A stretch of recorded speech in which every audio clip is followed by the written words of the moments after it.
What's the most unprofessional thing a doctor has ever said to you? Define unprofessional. I think it is unprofessional to lie to people's faces. But what do I know? For context, this takes place in Germany. My grandfather-in-law has severe dementia. He lived alone, but my mill and me visited him 3 times a day to make sure he eats and takes his meds. And keep him company. A few weeks ago, he couldn't get up in the morning. Said his hip hurt. So, my mill drives him to the hospital. But because of COVID, she isn't allowed in the Youre. So this demented old man sits in the Youre for 4 hours, and guess what he told the doctor when he asked him what was wrong? I don't know. Of course he doesn't. He sat down. Right now his hip doesn't hurt so much. He has no idea why he is there. So, the doctor calls my mill and tells her he's fine and can go home. My mill was skeptical, so she asked point blank, can he move? Can he go to the toilet alone? Quote. And what did the doctor tell her all 3 times she asked to make sure? Yeah, he's fine. He then proceeds to load my gill up with 2 guys to carry him into the house in a special chair because he cannot manage to walk even that little piece alone. All of this transpired on a Friday. And we proceeded to spend the weekend at his place to look after him and help him to the toilet. For instance, on Monday we brought him back in the Youre, and guess what? No, really, guess what was wrong with him? He had broken his hip. This man walked around 3 days with a handcart with a broken hip. But, sure, he's fine. You're not depressed. You don't look sad. You must just be tired. Here, take these sleeping pills. But don't take them all at once. Quote. When I was 8 years old, I was at the dentist for a cleaning. He mentioned that I had a frenulum under my tongue, which is a small, unneeded extra piece of tissue that attaches the tongue to the bottom of the mouth. He said that he could remove it, his reasoning being that my future girlfriends would appreciate it if I had a more mobile tongue. I had a doctor comment on how I've lost weight. Fine, I get that. But when I told him I started going to a gym, he told me not to try to build muscle because it will just turn to fat someday anyway. Flushed. I took my mom to see a neurologist as her PCP suspected she had Parkinsons. After waiting almost an hour, the neuro came into the room, took a look, told us she had Parkinsons, then told us to watch some YouTube videos describing what Parkinsons was, then left the room. The whole encounter was under a minute. I'd been having acute elbow pain for a while. The doc walks in and just goes, "You should cut out all dairy," without any sort of diagnosis. Then says to cut out all dairy products and lists milk, cheese and eggs. I told him eggs were not dairy. He insisted that they were. You weren't sexually abused. That doesn't happen to boys. Nope. I can't feel any lump. I was convinced I felt a lump in my testicles. The doctor couldn't feel it. Ended up taking way longer than acceptable to get an ultrasound. Roughly 6 weeks. And yes, it turned out to be cancer.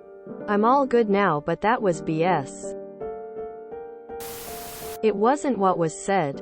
But I did have an appointment where the doctor just never showed up. I was in the examination room for about 45 minutes when an MA walked in and asked me what I was doing there. When I said I was waiting for the doctor already left. We're closing. Instead of calling the doctor back, they made me schedule another appointment. I found a new office instead.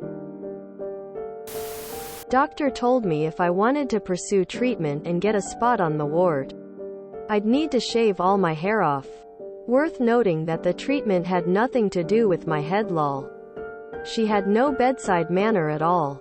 Was rude to the other medical professionals, etc.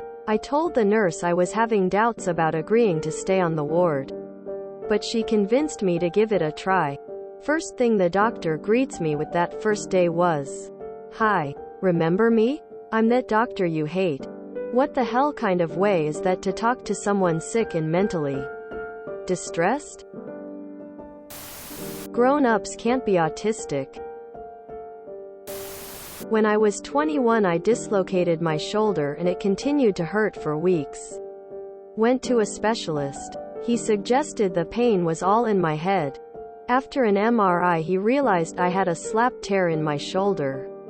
So I said, "Looks like it's not all in my head." And he looked at me with such contempt. I never went back to that asshole. That if I wasn't his patient, he'd take me home. Yeah, he's no longer my doctor. During a consultation, told me he refused to consider a surgery on the basis that he has the same condition and can exercise just fine. He then proceeded to actually tell me I didn't need to pursue physical wellness as I looked okay. Especially compared to the average person from your town. You know? With a wink. Ike bruh, you have me leave work to drive an hour to refuse to help me out and then insult my hometown. I disputed the $300 consultation bill on the premise that there was no service given and they dropped it. After an appendectomy, I had a follow-up. Instead of inspecting the incisions on the table like normal, he grabbed my hips and looked down my pants. He said, "Everything looks really good. Especially that bottom one," then winked at me. The bottom one is just above my genitals. Turns out the top two were infected. My mom had some symptoms that resulted in a scan of her brain. It sort of looked like she might have a tumor or water on the brain or something. When giving her the results, the doctor said, "Maybe this is God's way of saying it's time." My mom, who was in her 50s at the time, went absolutely off on them. God has nothing to do with this, etc. Turns out she was fine. Symptoms were related to something else. And the ambiguous scan results could have been machine or human error.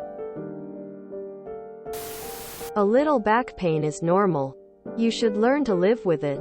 Later. It's probably mental.